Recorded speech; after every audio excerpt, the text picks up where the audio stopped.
La jeunesse est souvent évoquée dans le discours, mais rarement intégrée dans le processus de décision des jeunes. Alors, selon vous, comment faire pour que la jeunesse soit un acteur idéal et non symbolique?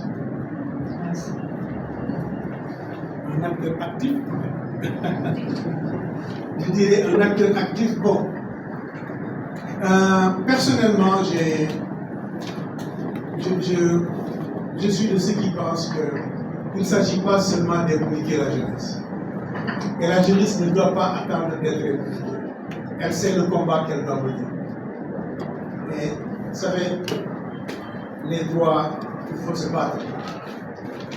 Et aujourd'hui, cette jeunesse, bon, ce qu'on appelle le dividende démographique, nous avons une population à 60% de moins de 25 ans et à 75% de moins de 35 ans. Alors, ça veut dire nécessairement que toutes les politiques publiques doivent être orientées dans ce sens. Et je crois que c'est ce à quoi vous devez, pourquoi vous devez vous lever par rapport à vos gouvernements. C'est-à-dire, l'idée c'est, j'ai assisté la semaine dernière, 2 semaines, je pense, au sommet de la jeunesse, je crois, ici, et l'idée c'est de dire aux politiciens, voilà ce que nous pensons et voilà ce que nous voulons. Parce qu'aujourd'hui, il ne s'agit pas seulement d'être impliqué. Moi, je trouve que c'est trop faible. Ce monde-là, c'est vous qui le vivez. Et qui le vivez avec vous. Bon, moi, je n'ai pas d'avenir. Hein. Mon avenir est derrière moi. J'ai peut-être, d'ailleurs, un TikTok est fait pour moi. Non, parce que je m'amuse avec TikTok. Et vous n'avez pas le droit de vous amuser. C'est très différent. Vous connaissez la différence entre TikTok dans le monde et TikTok qui est en Chine. C'est totalement différent. Là où l'enfant a 40 minutes de session, à partir d'un certain âge, on ne peut pas être accédé à TikTok à certaines heures en Chine. À partir de 20 heures, c'est pour les tout petits, 22 heures pour les autres. Alors, il y a du travail pour nous tous, que ce soit la jeunesse ou nos États, ou ce que je peux appeler le gouvernement. Alors, pour moi, toute la problématique, c'est de savoir comment la jeunesse elle-même s'organise et, je dirais, se fait le devoir de contribuer à l'action de tous les jours. Parce que c'est cela aussi le Togo. Le Togo, il est simple.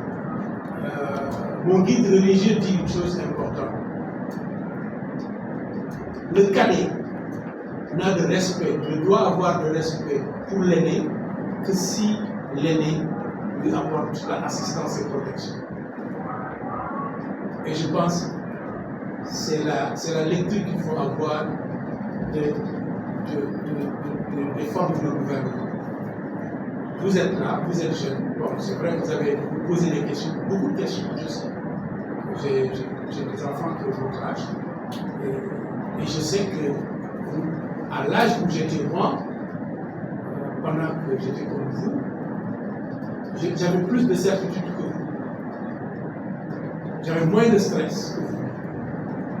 Et donc, c'est ça, je pense, cette énergie de stress qui doit vous motiver à, je dirais, entre guillemets, tenir en respect vos dirigeants.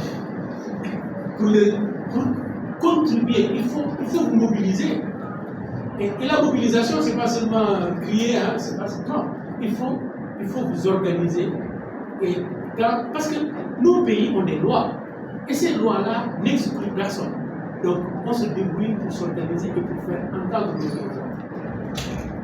Parce que la jeunesse est l'avenir.